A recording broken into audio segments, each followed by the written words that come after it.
Terima kasih Anda masih bersama kami di Jurnal Pagi. Kami kembali melanjutkan perbincangan bersama dengan Pak Haryono Umar. Pak Haryono, kalau kita melihat tadi itu kan dari pejabatnya sendiri di dalam lingkupnya. Nah, bagaimana dengan masyarakatnya? Atau tidak, kalau memang ini berbicara tentang jabatan, dari kemudian pejabat-pejabat yang ada di lingkup pemerintahan yang mereka tuh sebenarnya lurus, Pak, begitu. Jadi mereka tuh pengennya kalaupun dapat jabatan atau naik jabatan, promosi itu atas kinerja saya, begitu. Awalnya seperti itu, tapi karena budaya yang ada membuat mereka akhirnya mending saya bayar aja. Nah, kalau ditertibkan yang di atas, bagaimana dengan mereka yang di bawah? Apakah itu juga akan tertib secara sendirinya gitu, otomatis? Itu yang tadi saya katakan ya, bahwa birokrasi kita kan masih belum totally bagus, walaupun upaya pemerintah sudah banyak meningkatkan penghasilan dia, kemudian membangun segala macam upaya-upaya pemberantasan ya, termasuk saber pungli itu. Nah, tapi kan ternyata kan mereka itu karena begini, Mbak, tidak ada kepastian hukum. Contohnya yang umpamanya pengusaha lah misalnya ya di lapangan. Pengusaha itu, saya pernah dulu waktu masih di KPK itu ada yang namanya KUPAS, komunitas pengusaha anti suap. Mereka betul-betul komitmen tidak mau melakukan suap segala macam. Tapi kan kondisi di pemerintahan kita kan masih begitu. Katakanlah umpamanya ada lima orang ikut tender, yang menang biasanya yang dekat-dekat, yang ada yang mau bayar lah dalam tanda kutip gitu ya, Pak ya. Nah, yang 4 ini kan mikir dah. Mungkin sekali dia masih oke, 2 kali masih oke, 3 kali kan dia kan punya karyawan, dia punya semuanya kan harus hidup ini. Kalau dia seperti itu terus, dia nggak pernah akan menang kan? Jadinya anti suapnya iya, tapi pengusahanya nggak gulung tikar jadi gitu. Makanya, karena itu nggak bagus buat ekonomi kita. Akhirnya dia ikut juga melakukan itu. Jadi diperlukan adalah kepastian hukum dari pemerintah. Dan mereka akan mengikut dengan aturan tersebut. Akan ikut. Saya jamin. Dan yang mereka ini seperti yang Mbak bilang tadi, orang-orang yang baik itu sebetulnya mau itu. Cuman mereka tidak berdaya dengan lingkungan birokrasi yang seperti itu. Baik, jadi memang harus ditertibkan birokrasi di kita ini. Nah, untuk masyarakat sendiri kan ini juga kalau kita kembali berkaca pada kasus Bupati Klaten ini kan karena pengaduan masyarakat tadi kan, Pak Haryono. Artinya bagaimana Anda melihat peran masyarakat di sini sebenarnya sebagai pengawas, Pak? Mereka juga ternyata mau untuk melaporkan hal tersebut begitu ke pihak-pihak terkait, dalam hal ini KPK. Ya, memang mereka selama ini kan begitu.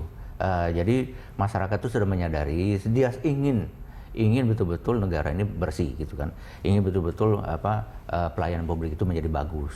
Tapi kan salurannya memang masih kadang-kadang mereka nggak jelas mau kemana nih, kirim ke KPK kok jauh nih di Jakarta gitu kan, kirim ke yang lain-lain mereka ragu gitu ya, malah KPK saja malah umpamanya kalau saya melaporkan ini malah nanti jabatan saya hilang lah gitu, saya ditekan lah segala macam.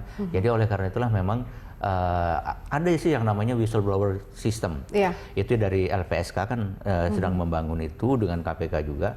Jadi whistleblowing system ini harusnya betul-betul bisa dilakukan secara online, dimanapun orang bisa melakukan itu, dan tidak perlu dia menyebutkan siapa dirinya. Sehingga mereka dalam kondisi aman ya, Pak? Aman.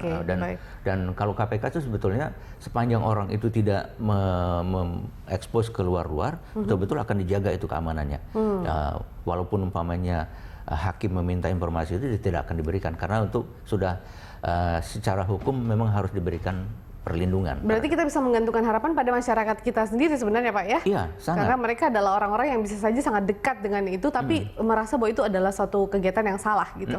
Jadi memang kalau dulu memang banyak yang tidak peduli ya, tapi kalau sekarang kan mereka udah peduli, karena itu menyangkut dirinya. Umpamanya, bagaimana umpamanya dia membutuhkan izin domisili. Ternyata harus membayar kalau harus menambah biaya lagi, beban lagi. Apalagi kalau Anda melihat mungkin gaung dari pemerintahan Jokowi JK ini lebih keras lagi dalam menertibkan itu. Bagaimana Anda melihatnya? Jadi kan pemerintahan sekarang Jokowi JK itu kan memang betul-betul sudah berupaya, sudah menyadari bahwa upaya penindakan kita udah cukup keras. Tapi kan tidak ngepek gitu ya. Karena apa? Karena masalahnya adalah birokrasi kita ini.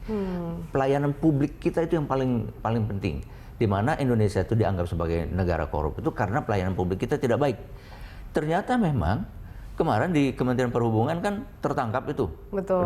Bahkan presiden pun datang ke sana ingin melihat apa betul terjadi, dan memang kenyataan demikian kan. Dan kalau kita lihat mungkin kayak semacam dwelling time yang akhirnya dipersingkat oleh presiden begitu ya. Itu kan juga meminimalisir multiplier-nya kan banyak itu. Betul. Multiplier kepada ekonomi, multiplier kepada kepastian hukum, multiplier kepada pengusaha-pengusaha luar negeri, kepercayaan dia kepada Indonesia. Itu kan luar biasa tuh. Akibatnya ekonomi kita akan mandek dengan kalau itu terjadi terus. Makanya dilakukan oleh pemerintah dengan upaya-upaya untuk perbaikan ini, termasuk yang terakhir sabar pungli. Karena sabar pungli itu sebetulnya korupsi itu, Pak. Pungli itu sebetulnya pemerasan. Pejabat memeras masyarakat, memeras pengusaha agar dia akan mengeluarkan perizinan segala macam. Nah, ini pungli pemerasan yang kecil-kecil ini kan marak ini. Hampir terjadi di seluruh Indonesia. Pengaduan yang masuk KPK kan begitu. Tapi kan KPK tidak bisa menangani itu karena terlalu banyak dan kecil-kecil gitu kan. Oleh sebab itu ini sangat membantu. Iya, tim sabar pungli ini memang harus kita bantu, harus kita menurut saya, gitu ya, Pak, ya? menurut saya 2 tahun masih belum cukup lah.